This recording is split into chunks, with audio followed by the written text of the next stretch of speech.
TCI is brought to you by TaylorMade Stallion Unbridled Song. New hit songs include 2013 Smarty Jones winner, Will Take Charge.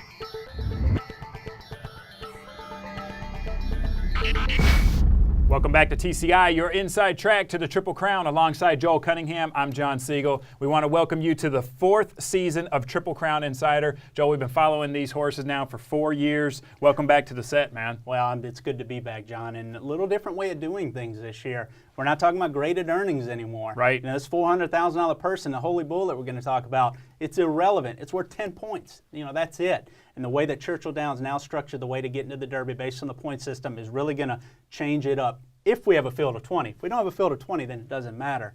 But it's very interesting to see how this plays out along the trail. Well, Joel, let's get everybody caught up to where we are right now. We've seen several 3-year-old debuts, including Golden Sense, your current points leader. We saw him in the Sham. Joel, this is the Doug O'Neill trainee, just like I'll have another highly talented colt. We didn't see him disappoint here in the Shams. He actually was very impressive. Well, he was your favorite in the Sham, John. I mean, here's a horse that, you know, showed his quality first time out, shipped across the country from California to New York in that loaded Champagne Stakes. Everybody remembered he was second to Shanghai Bobby that day in a very good race. He since won the Delta Jackpot race and has come now on the Sham. He's sort of taken the path of least resistance till then, but they've made good decisions with him. You see him here, stalking the pace, able to go on by 2 Bob Baffert trainers here in the stretch. And this is at a mile, John. We know he likes a mile, and right. We know he's talented. So it wasn't surprising the way he won this race. You know, Den's Legacy, a runner-up on the rail there for Baffert, I think is a pretty nice little colt too, John. He needs more pace because he's a deep closer. I expect him to maybe show his worth down the road as the distances and pace scenarios get a little better for him. But obviously Golden Sense, your leader now because he's won 2 graded stakes now, and he was also a runner-up in that Champagne. All right, let's go to the LeComte at the Fairgrounds. We see another 3-year-old debut with Oxbow. This horse is trained by D. Wayne Lucas. Let's go to Twin Spires TV race replay and tell me about this colt. I love the upside on this colt, John. I mean, he's bred in the purple, first of all, and we'll talk about that in a second. But you see this field straightening for home. You see Oxbow here. They come to him a little bit, and I know this is a long shot, but watching this final furlong, how he puts separation between himself and the field. I mean, just the turn of foot, he has a beautiful way of going. Now, I don't know what the field's going to wind up being in terms of quality. I don't care. It just shows me the talent that this colt has. Right. A great way of going. I know he's going to get better. He's taking that step here. I know he's going to get better as the distances stretch out because not only does he have talent, John, he's bred so well. He has such a good upside. He's by Awesome again. He's out of a full sister to Tisnow, just like Painter was. Nice. So we know that the credentials are here for this colt to be any kind. I like Oxbow. All right, let's talk about one more race. It's at Oaklawn. Joel, it's the coach again with another well-bred horse. We see Will Take Charge in here. And, of course, I'm talking about the Smarty Jones. Tell me about this colt. How about Dwayne Lucas, right? Right. I mean, it's been over 10 years since we've seen him loaded with a promising 3-year-old crop this good. And they're all classically bred, too. You look at this colt, and you see him here, white blinkers, bald face. You know, too wide in the stretch, John. He's able to outgame this horse on the rail. And first thing that jumps out to you is how big of an imposing individual he is. I mean, he is a big lumbering son of Unbridled Song, that good race mare, Take Charge Lady. And you see him here, he looks like he could go at that clip all day long. Right. And I also thought that Tisnow colt, who was the favorite in the race, the way he closed on the outside, you know, he has more speed than that. I think you'll see it next time out. Those are the two that really caught my eye.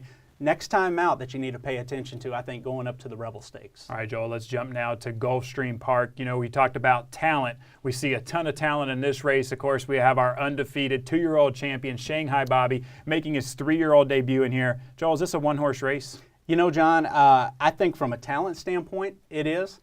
But I really think that rail draw and the fact that it's his 3-year-old debut around 2 turns could cause some problems. I mean, when you look at the Holy Bull Stakes, and the reason we sort of launched the TCI season on it, it's been such a good race in recent years, you know, with algorithms and dialed in and, you know, really talented horses on the Derby trail. But the thing about Shanghai Bobby is he brings that talent to the table in here, but now this race is not a 1-turn mile anymore. It's 2 turns, a mile and a 16th.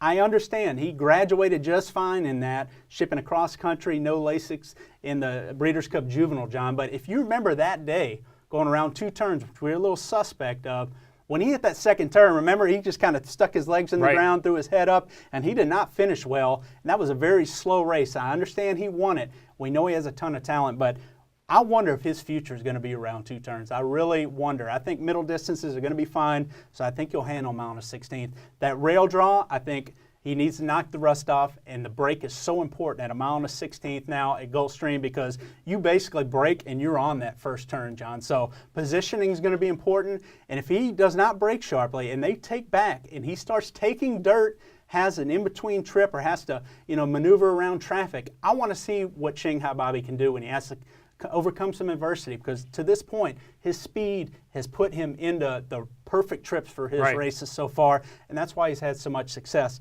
He's a talented colt, John. I want to see how he finishes and what kind of trip he's going to get.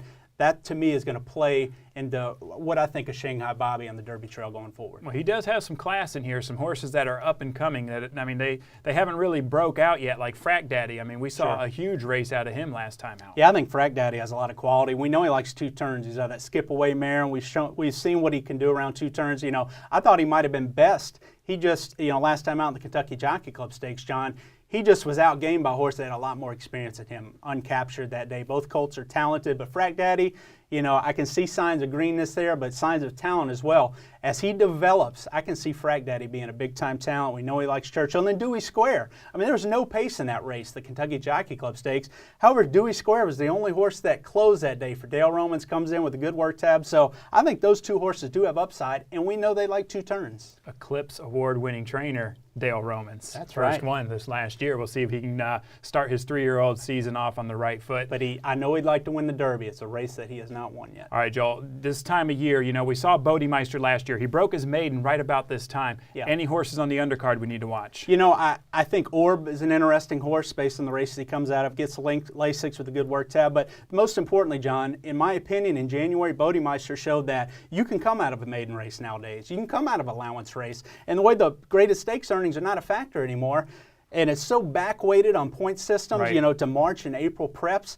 Look, $400,000 is the purse of the Holy Bull. That's great for the owners, but in terms of the Derby, it's only 10 points. All the system is back-weighted now this year based on the point system. So I think these allowance races are just as important, and the winners of them, I think, can really emerge as top contenders down the road and maybe the fountain youth of the Florida Derby. All right, thank you, Joel. Great job. Thank you guys for watching. Make sure you come back next week. We'll recap the Holy Bull. We're going to preview 3 races, the Robert Lewis, the Sam Davis, and also the Withers.